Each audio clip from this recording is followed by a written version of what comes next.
mereka langsung menyerbu dan mengepung wanita itu. Mereka tanpa ragu mencium rambut wanita itu sambil menghina, sedangkan dia tak berani melawan, memeluk putrinya erat di dadanya dan mencoba kabur.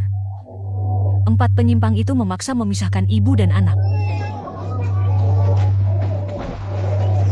Apapun perlawanan mereka sia-sia, hingga akhirnya ibu dan anak itu diseret ke sebuah bilik gelap kecil.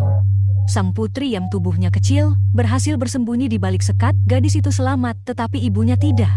Dengan mata terbelalak, ia menyaksikan ibunya dizalimi ke-4 penyimpang, lalu mereka pergi. Barulah gadis berani keluar ketika sang ibu disiksa hingga nyaris sekarat. Ia bergegas ke jalan, berusaha menghentikan kendaraan dengan tubuh kecilnya. Dan Kaichi terkejut menyadari wanita hampir sekarat adalah yang ditemuinya di bar lalu.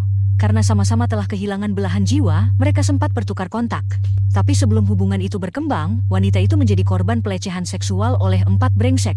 Namun setelah Lisa dibawa ke rumah sakit, Kaichi bertekad menegakkan keadilan bagi ibu dan anak tersebut. Berdasarkan bukti di lokasi dan kesaksian gadis kecil itu, begitu menerima pemberitahuan, polisi langsung menangkap para tersangka. Siapapun di sekitar yang memiliki catatan kriminal menjadi sasaran Kaichi. Hanya dalam semalam, Taichi menangkap 7 tersangka. 4 wajahnya sudah tertanam kuat di ingatan sang gadis. Ia mengidentifikasi mereka sebagai pelaku penyerangan ibunya. Mereka mengira bakal dipenjara, tapi sehari sebelum sidang ibu menjual seluruh hartanya untuk menyelamatkan anak, biaya pengacara si Busmoy. Mereka menyewa pengacara paling keji di daerah itu. Asalkan uang ada, ia membalikan fakta dan dengan cara kotor tak pernah kalah persidangan. Benar saja, di bawah pembelaannya yang tak tahu malu, hasil persidangan seakan sudah ditentukan. Ini hari ke-6 sejak wanita itu diserang. Meski selamat, ia menderita luka batin yang sulit disembuhkan. Meski sudah tertangkap, 4 binatang itu sombong.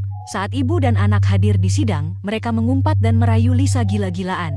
Tak hanya itu, kelicikan pembela meruntuhkan akal sehat semua orang. Alih-alih adil, ia menuduh Lisa berpakaian seksi dan menginisiasi hubungan dengan 4 terdakwa. Karena harga belum sepakat, mereka terlibat bentrokan fisik. Ke-4 terdakwa dan Lisa sama-sama mabuk hingga akhirnya tragedi terjadi.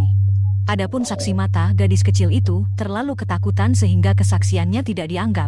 Selain itu, sebagai anak ia pasti akan membela ibunya. Begitulah, di bawah rangkaian pembelaan licik si pengacara, korban sejati, Lisa, malah dicap sebagai perempuan jalang yang dicerca semua orang. Putrinya yang berubah jadi gadis pembohong ulung, berkat lidah terampil pengacaranya, ke-4 bajingan itu dibebaskan tanpa bersalah. Keluar aula, emosinya meledak.